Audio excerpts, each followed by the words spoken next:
So it's good morning to all of you, and I am S. Muralidharan, sustainability consultant, and who is trying to assist organizations of various sizes in the area of sustainability, ESG reporting, and also looking at social sustainability in particular.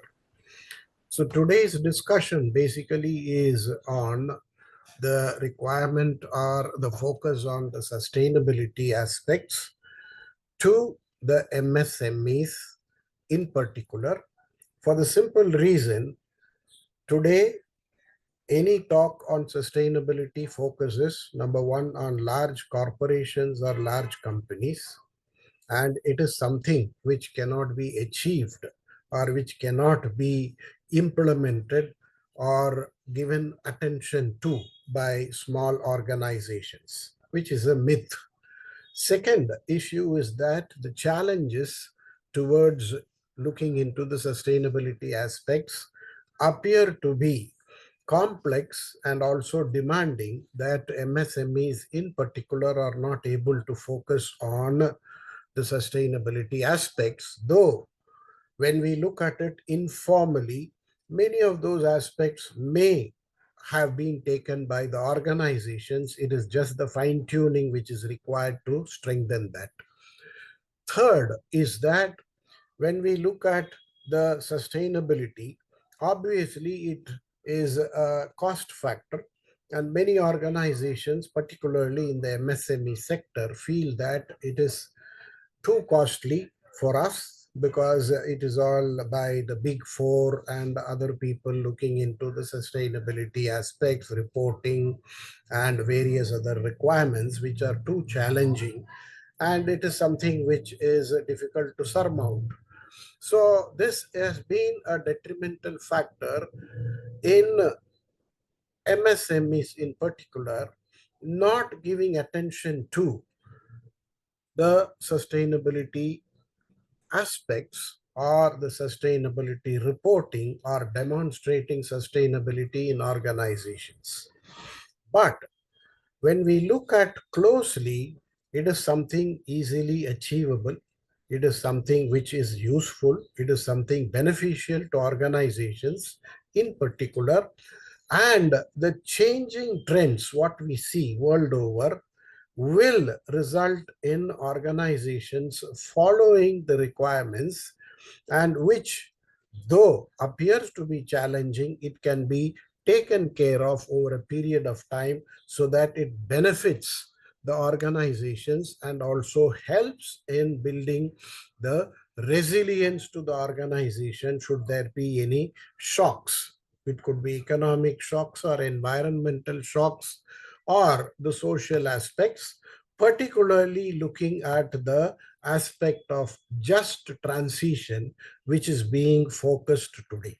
So, our agenda for today is basically to look at, let me just see whether the slide is moving. Yeah.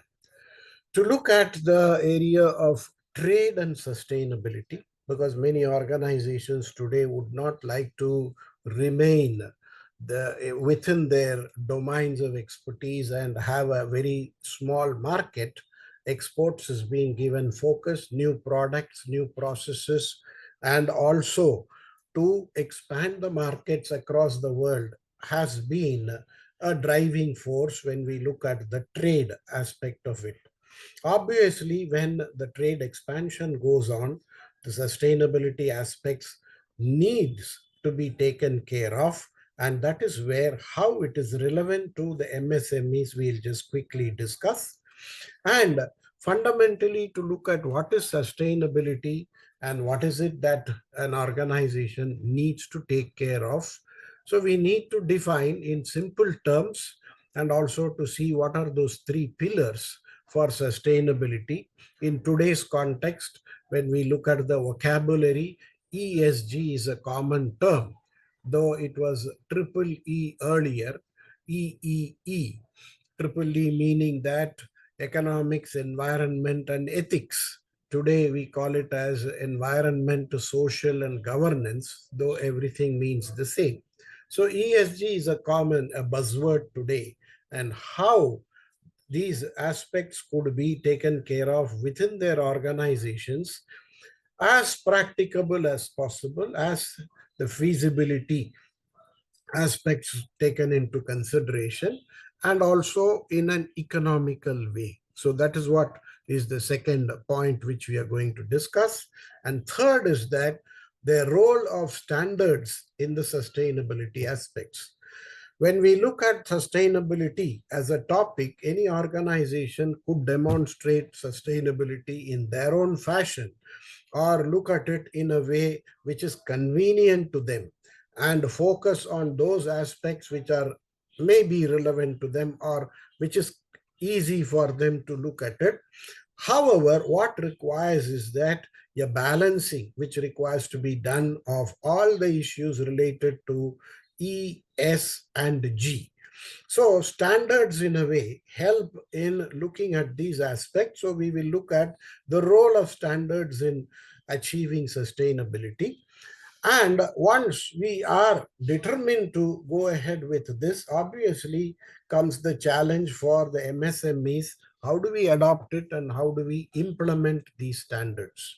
So it has a lot of issues because one has to understand there will have to be a competency within the organization and capability to do that. And also resource requirements become important.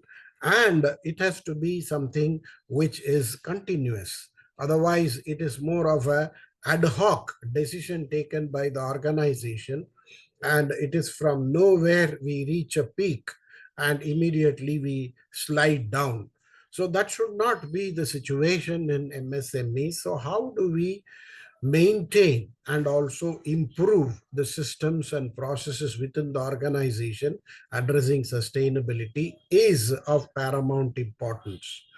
And how do we demonstrate this? And what are those avenues for demonstration? It could be through interactions, or it could be something through sharing of good practices, or any other forum where the demonstration could be exhibited by these MSMEs, which is not happening in today's context. I talk with maybe full authority because I've been dealing with many of these MSMEs and also the mid-size organizations, if I may put it, and they suffocate many times. But at the end of it, if they work hard and smartly, they are in a position to feel the real happiness in implementing, and they are proactive in their approach in addressing various issues and the emerging challenges which they come across. Maybe I'll try to share some of these things as we go along. And what is the roadmap for ESG and other issues of significance we will quickly discuss. So the first thing is the trade and sustainability when we look at it, integrating economic, social, and environmental goals. So in other words, it is nothing but the ESG goals to ensure trade contributes to long-term development without harming planet and people. So on one side, profit is the motive for the organizations because particularly MSMEs with the labor laws, with their regulations which are there for their operations, and also to look at the statutory compliance, it becomes too demanding. So obviously there is a shortcut process which is taken, or to see that somehow or other we comply to these requirements, basically looking for survival. However, this survival aspect will have to be expanded to see that what best can be done with the development and with also ensuring that it doesn't harm the planet and the people. So many organizations like World Trade Organization, UNEP, EU, European Union, and also other countries, they are taking a lot of efforts in this aspect, and others work towards the policy and also the interest for improving the trade. Now, how does this trade support sustainability? When we look at it, in other words, the trade and sustainability cannot be looked independently. They are intertwined, and that has to be really be understood. So the trade helps in economic growth, and thus it supports the sustainability aspect. And the sustainability aspect, if it is there, in turn promotes a good trade and also for better prospects in the business. Diffusion of technology has become very important because nowadays everybody talks about AI, or the use of technology, or digitalization has become an important topic. And now various tools and also the technological aspects are available to organizations, particularly with focus on MSMEs, so that they can reap the benefits by taking care of these. Gone are the days when the focus was on SAP and various other ERP practices, which focused on very large organizations. Today, lot of startups and various other tools which have been made available, rather the technology has been made available, and this could be grabbed by the MSMEs, which in turn will help not only in the trade but also the sustainability of the organizations. And third is that looking at harmonized regulations. That is what is the focus. That's why we are looking at universal standards which can be adopted by organizations, and the language becomes easier when we look at the trade aspects. Like, for example, MSME can say we have an environment management system in our organization. Just giving a statement like that doesn't is not suffice for a customer or a client to understand the real impact which is created by the organization. However, if the organization indicates that we have a certification for ISO 14001, or we have a certification for another environment management system, and which is internationally recognized, then the language becomes easier for interaction. So, harmonized regulations are very important in the trade and sustainability aspects, and adoption of these regulations which are there and which in turn are converted to standards, these help in the trade and sustainability aspects. Obviously, the outcome is that more job creation, more people learning about sustainability, more people knowing about what requires to be done, and taking steps for in the path of the progress. Some of the key initiatives, if we look at it, we see the sustainability development goals, which were developed from the Millennium Development Goals from 2000 onwards. It is there, and to 2030 the review will be taken care of by the United Nations to see what has been achieved as far as the sustainable development goals are concerned, because they have devised or developed 17 goals to be achieved. And many of the countries have tried to adopt this, and they have come reasonably far enough for satisfying the requirements. Many of the countries like India, we are progressing uh, in a good way in some areas, particularly like climate change, renewable energy, etc. And there are other areas which are lacking. So, a conscious review is likely to take place maybe in 2030, which is the period for sustainability development goals. And we expect newer processes or protocols to come up later on, particularly to look at the just transition aspects. The focus now today, if we see, is that on just transition, with climate change becoming a critical issue. The Accord on Climate Change and Trade and Sustainability is another initiative which has been taken up at the global level, which is giving attention to the climate change, because it has become more of a climate emergency. And today, the recent reports indicate there has been a very high level of the CO2 emission, which has increased and it becomes more of a necessity for every organization or every entity which is not, whether it is business oriented or non-business oriented, to give focus on the climate change. So a lot of these changes are likely to happen in the near future, and it becomes imperative for organizations to be ready, prepare themselves to see to it that they can either adopt or adapt to these emerging changes. Third is the European Union is taking a lot of efforts in coming up with new trade policies like CBAM, CSDDD, CSRD, etc. These initiatives are they are becoming regulations which an organization must satisfy, and obviously, the MSMEs being in the supply chain of large organizations are required to comply to this. If not, they are out of business. So it is more of a situation that either you prosper or perish.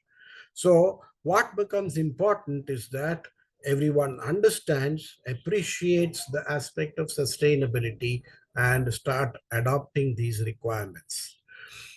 Now, coming to sustainability per se, there are number of definitions, maybe 20, 30 definitions given by very learned people, eminent people, and organizations. And for our ease of understanding, we take into consideration the first and the most accepted definition of 1987 of a Brundtland Commission, which says that meeting the needs of the present without compromising the needs of the generation to meet their demands.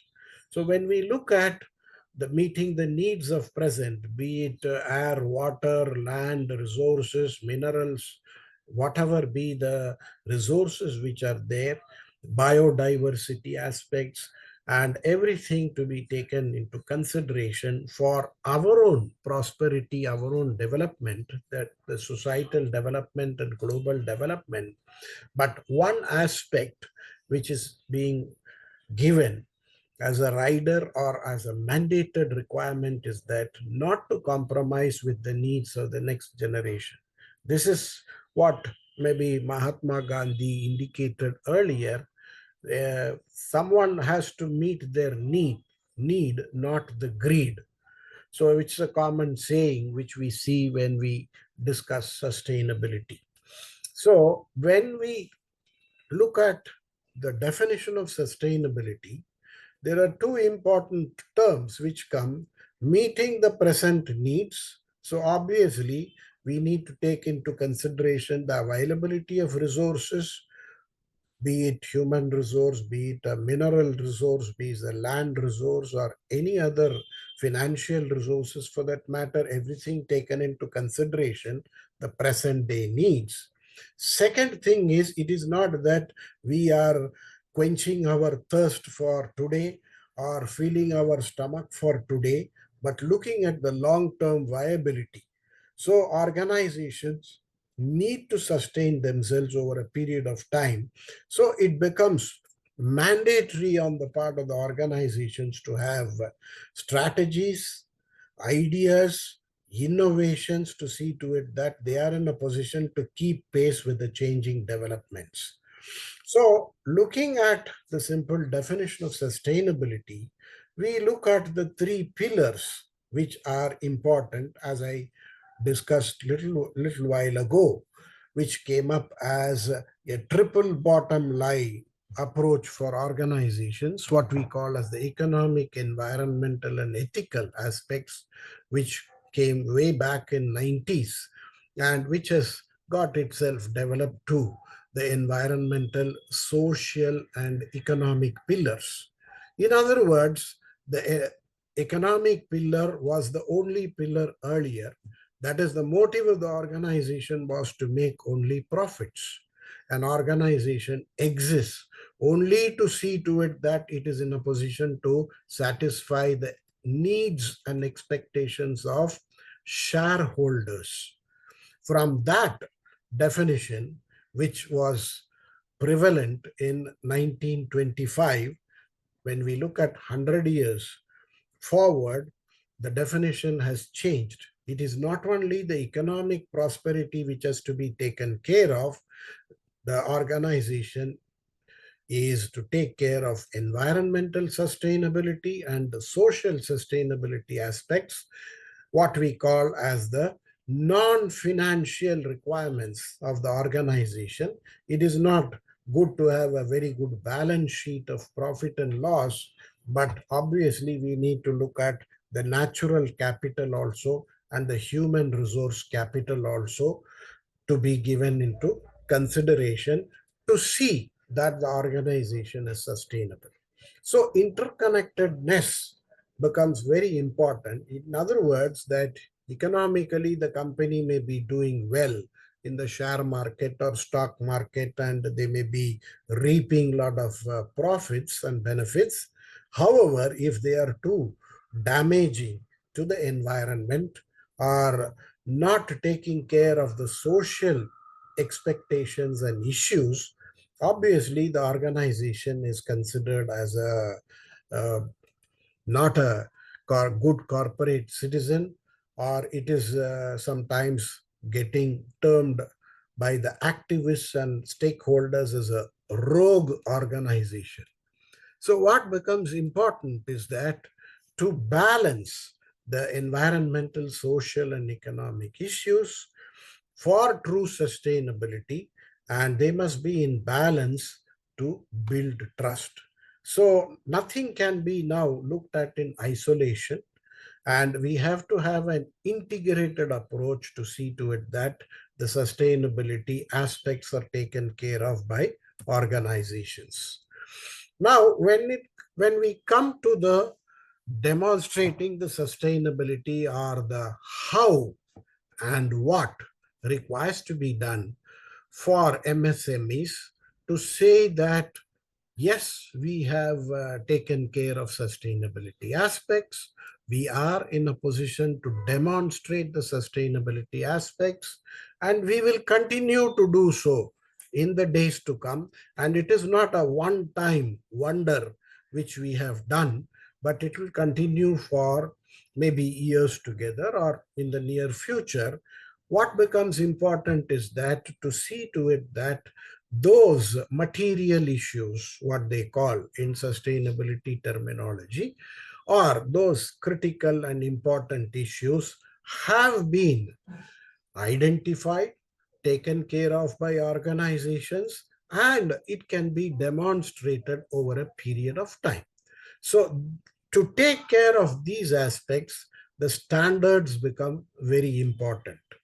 Now, there is a myth or a misconception by organizations that they think that the standards are just for demonstration through certification, to hang on the wall a certificate or show it to a customer to say that yes, we have a system in place or we have been certified to such and such a standard, and internally not adequately taking care of the requirements. So this has been observed and this has been seen in today's context that those organizations which implement systems, they do lip service to the standards. So obviously the credibility of the certification is in question.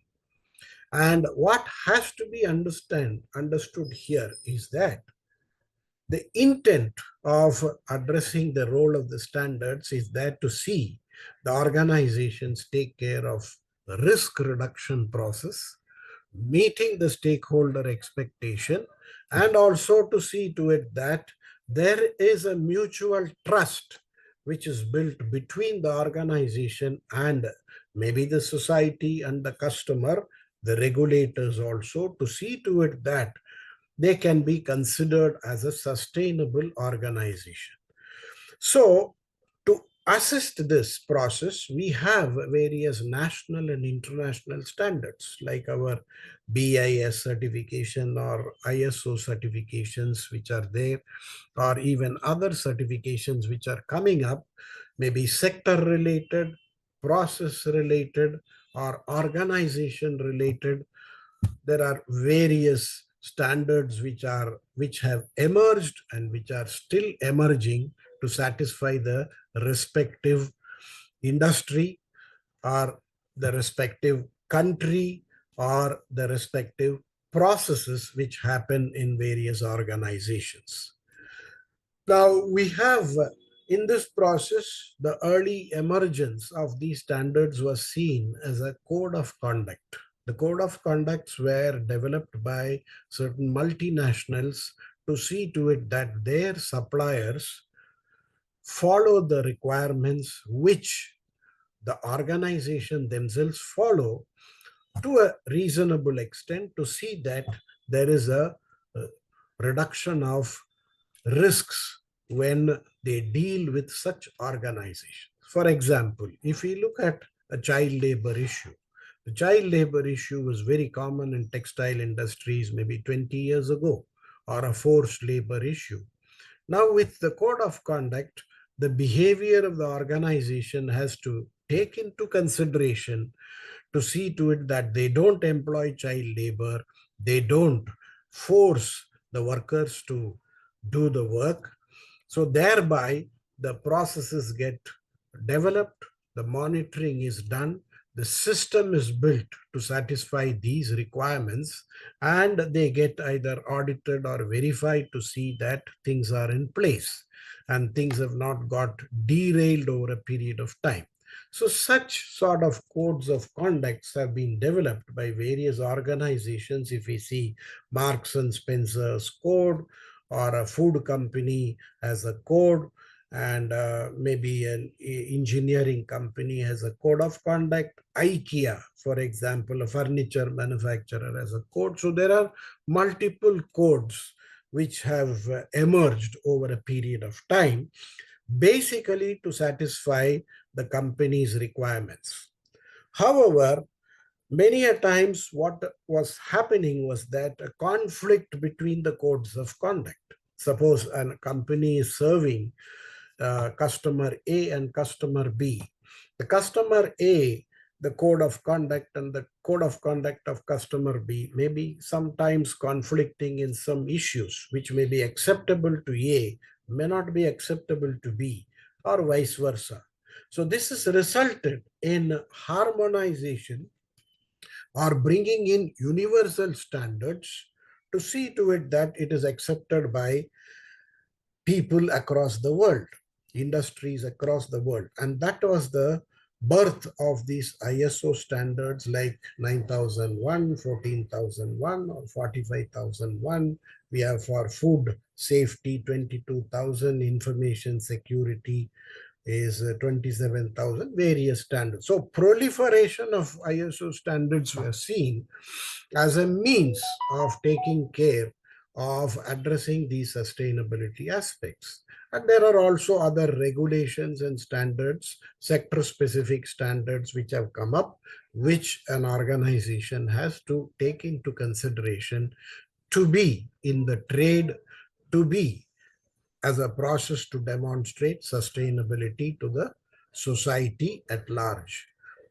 And the standards address issues either individually, maybe it looks at the quality aspects, it looks at the environmental aspects, it looks at the safety aspects or information security aspects or a food safety aspect, like that individually, or some of all the three pillars of sustainability as economic, social, and governance principles. So some of the examples here, as I indicated a little while ago, are the familiar ones, those very common ones, the 9001 for quality management system, 14,001 for environment management system, 45,001 for health and safety management system, and the list goes on according to the requirements of the company. So there are multiple standards which are there, and these are voluntary standards, and by adopting them, a company is in a position to address certain facets of the sustainability, certain requirements of sustainability, and later on they improve the requirements within their organization through internal reviews. In other words, these standards are not ultimate. These are the first steps which an organization takes to move to progress in the path of sustainability. There are also now emerging standards for ESG standards addressing essential requirements of all these topics of ESG, and some of the reporting standards like Global Reporting Initiative. And if we look at the Indian context, they have come up with a business responsibility and sustainability reporting, BRSR for short, and these address those ESG requirements as a whole. And though jargons and the requirements and other things of the standards are there, it is not that an MSME cannot adopt these requirements. It is not difficult, and it can be translated or it can be made simple. And that is the purpose of our discussion now. So it is not meant for very large organizations or organizations with money, power, and financial strength, but any small organization, if it wishes to, if it wants to discipline, if it wants to be proactive in the approach, if it wants to look at the near future for sustaining themselves in this crowded area of ever-changing requirements, then these standards are very helpful to them. Now, what are those important requirements to be taken care of when we see that the to adoption and implementation? So obviously, if it's a very small company, let's take a company with 10 people or 20 people, or for that matter, 50 people organization, which is making a simple product, maybe say a pickle. So what becomes important is that resources which have to be there. Resources are human resources, the technical resources, technological resources, financial resources, training, and other resources which will have to be there. Maybe in today's context, the technological resource becomes important, and people, human resources become very important. So we can go on adding these resource list if we see that. But what becomes important is that these resources will have to be available, will have to be adequate enough to see that the disciplinary requirements of a standard is taken care of. So this becomes a very big challenge. Number one, basically because the existing people, the workforce, maybe the supervisors or the other people who drive the systems, processes within the organization, either they do not understand the significance, nor they have undergone any training or skill upgradation, which results in some sort of a stitching of the processes and systems within the organization. Thus, the sustainability aspects are overlooked, or sustainability requirements are taken care of very short term. It is more like a glitter for a few days and darkness for a longer time. So that is not what is expected. So what becomes important in the adoption and implementation process for organizations is that to provide adequate resources, to look at the people and skill them, to look at the processes and optimize them, to look at the products which are there and whether they can stay long for some time or whether it will vanish over a period of time. These are some of the strategic decisions which require to be taken care of by organizations. Second is the competency and skill. When we look at it, we have been talking about the human resource or the people first requirement. And when changes are happening because of technological changes, maybe artificial intelligence or new technologies coming up, or looking at the climate risks which are seen, then it becomes a situation where there is a likelihood of lot of people going out of job. I mean, a lot of research and other things are being done.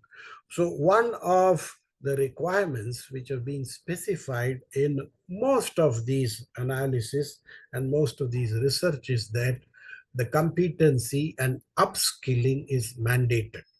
So what becomes important, whether a MSME goes for 9,000 or whatever certification, it becomes important that the skill upgradation happens within the organization, and the organization is able, not only able to manage the requirements, but improve the requirements over a period of time.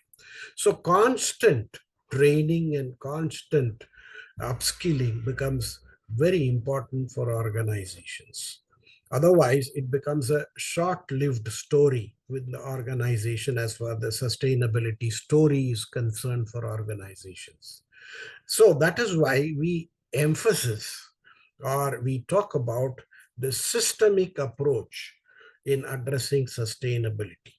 So, what do we mean by systemic approach? If we see, is that number one is there is consistency in the approach, meaning that an organization implements the processes or systems within the organization. It is consistent that the interpretation, the requirements, the intent are all well understood across the organization, so that there is nothing as people speaking different languages on the same topic. So consistency becomes very important. Second is that obviously in any organization there are changes. Maybe it's due to expansion, maybe it is due to shrinking, or it is due to people leaving, or a change in the organization structure.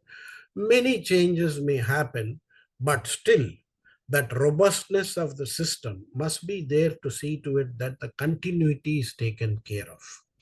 Otherwise, as I indicated to you, the sustainability story is short lived. And it is not that the consistency and continuity alone requires to be taken care of. There will have to be self introspection by the organization and an inner look at the organization to see what are those ways, what are those constraints, what are those challenges which are there, and how we have to overcome them to see that the sustainability progress is not derailed. And that is where the continual improvement process comes in, and that has to be given adequate attention to by organizations. So when systems are developed, when I say systems, it is not a big Bible which is getting generated. Simple procedures, simple instructions, and simple technological uh, measures, if they are taken care of, that itself will ensure consistency and continuity so that there is enough time to think for continual improvement. Now, what becomes important for organizations is that an organizations may be willing to do that. It may have that commitment to do that, particularly MSMEs, if we see that, or the owner is well educated, or maybe he is more progressive, she is more interested in the process. So what becomes important is that the organizations may be doing a lot of things, but the world does not know about it. So in this context only, publishing of the information becomes important. So when we say publishing, it could be through newsletters, blogs, or whatever it is in today's context, in the situation of social media and other things which are there. But obviously, an organization if it just says, okay, we are very environmentally conscious, we are a socially conscious organization, and we are a good corporate citizen, we have won some awards and accolades, whatever be this thing, it could be a short-lived situation.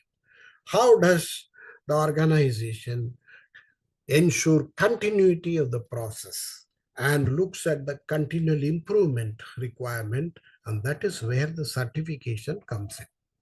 It is not mandatory for organizations to simply go or race towards certification. And certification is just another outcome of looking at the sustainability aspects. Whereas many of the organizations look at it the other way, that we should get certified at any cost, whatever it is, whether things are good, bad, ugly in our organizations, we will make it good and get certified, and to see that we are in a position to demonstrate it. That is not what is the intent of looking at the process of sustainability. So, what becomes important is that the certification process, of course, it has a cost associated with it. It has certain demanding requirements associated with it. The organization must prepare themselves before approaching for certification. So, what I meant to hint or indicate is that the MSME today's context will have to focus on how to put systems, how to educate people, how to see to it that they are in a position to have a certain code of behavior or certain way of working, which builds trust with the customers and also the regulators and the society at large, which is important. And because of this, the outcome could be a certification which can be obtained from any agencies or any authorities. And customer interactions is another way of demonstrating the efforts taken by the organization through reports and information exchange which happens.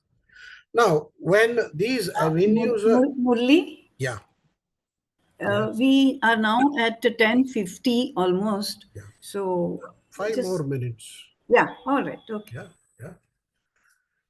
So emerging requirements when we see is that for organizations, why should an MSME or MSME type organizations, maybe 10 people organization or 20 people or 100 people, and they produce a product or multiple products, whatever it is, they need to look at the emerging requirements.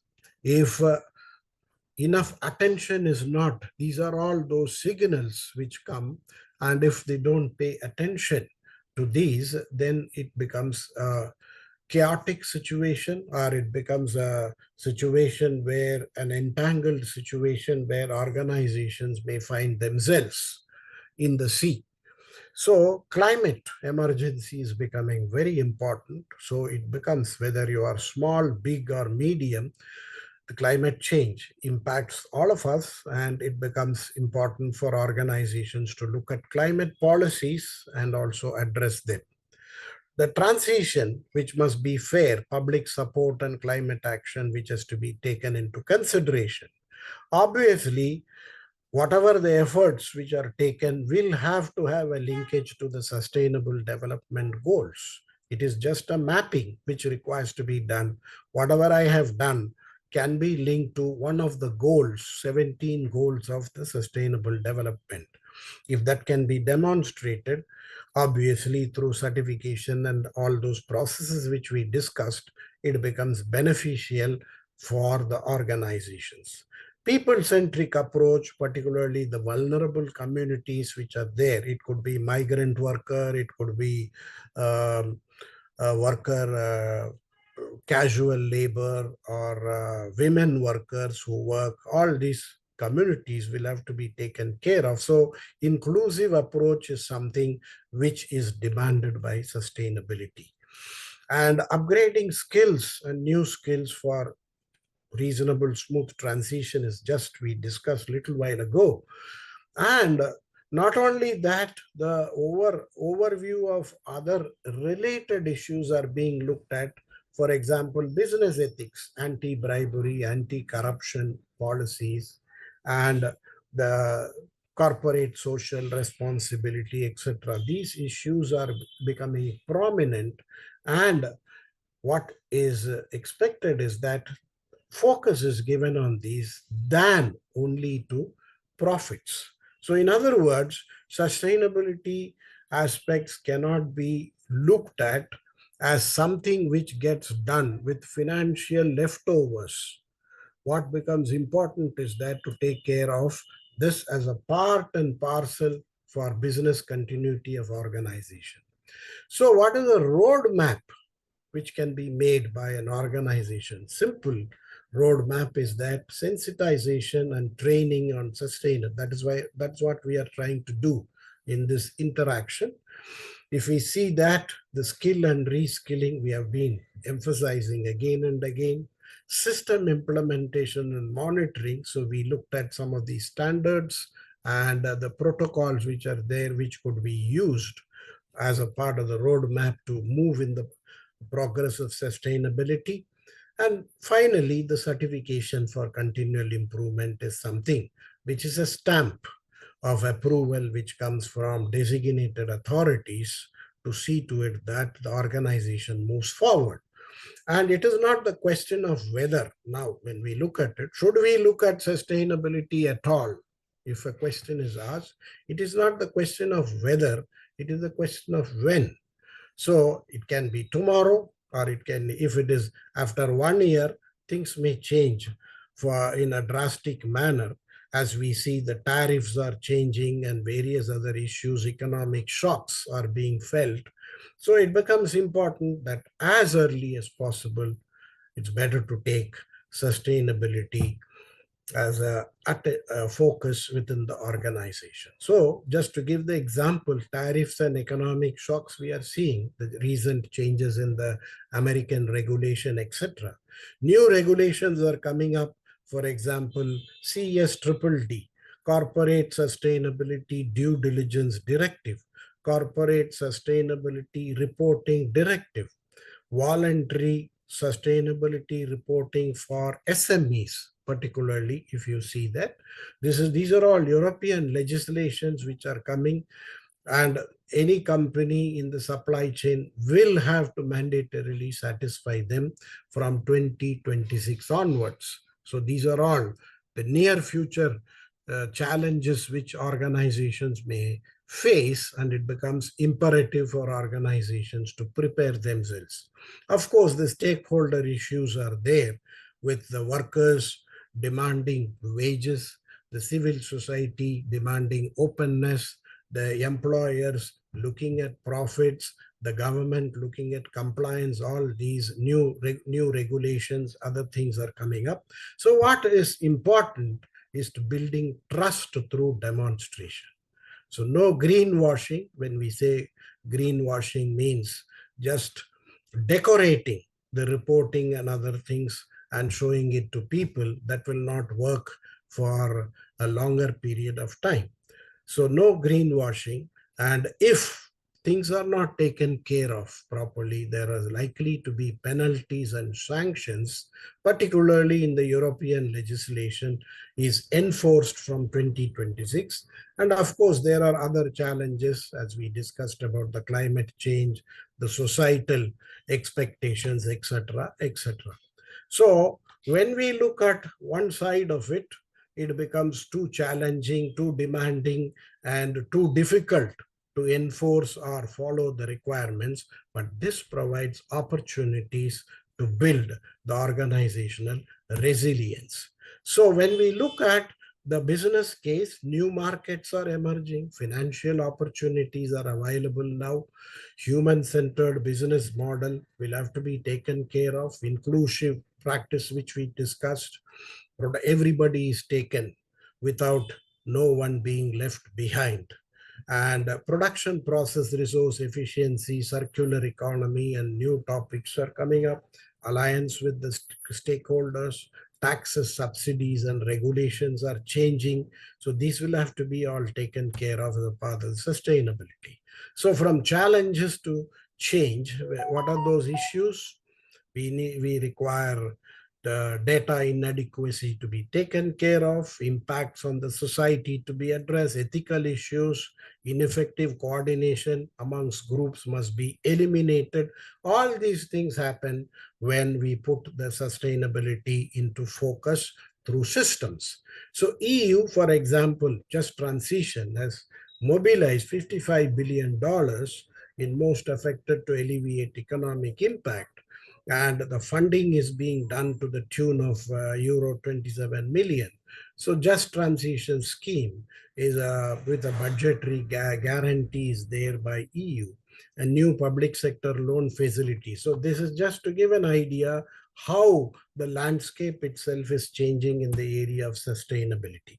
So when we look at the key takeaways of our discussion, we have understood the importance of sustainability today, and it is something which is not an option which is available, but it is something which is mandated, which is expected by any organization or society for survival. Second is the role of business and stakeholders. We have understood the stakeholders' expectation. The regulations are changing, the new requirements are coming up, new processes, etc. So all these vintage policies and vintage technology will have to be, we will have to have a go, and then new and active engagement will have to be done by the organization. Efforts and strategies will have to be evolved. It's not, when we look at these terms, it looks very, it's a big jargon of strategy. For MSME, it becomes as simple as to what we require to do. Think about the future and what can be done within the limit which is available or within the feasibility which is possible. And challenges and concerns, obviously, for when we take any steps, new steps, there is likely to be challenges and concerns which are there, which we'll have to identify as a risk mitigation measure. And a lot of tools for implementation are available, maybe a software, standards, and whatever other means to reporting, building trust, which are available. So these things will have to be harnessed, these will have to be looked at to see to it that organizations, particularly MSMEs, take care of these, and so that they exist in future. Not only exist, they prosper in future, and also they are in a position to demonstrate to the world that they have all these policies put in place, and they can be a source of inspiration to the society at large. So this is what I just wanted to discuss. And Madhuri madam, I hope I have completed it on I time. Huh? absolutely, absolutely. I mean, um, as usual, I know you. That's why I can say, Murli, such a comprehensive 360-degree and a very clear language, very simple language, which I'm sure MSME can grasp. So thank you very much. I don't think we have so many members, and if Yeah, still there are any questions, we can definitely have a question if somebody has it. Anybody? I I don't don't. think. Yeah, I don't think so. So anyway, I think what I feel is this kind of a webinar. Maybe we can have it little later again with more MSMEs attending it, or maybe we can find out yeah, some other way how we can reach out to our members. And but this was the great beginning, and thanks a lot, Murli, for spending yeah. time. Thanks all of participants who have spared their time to be with us. So thank you very much. And with that note, let's close it.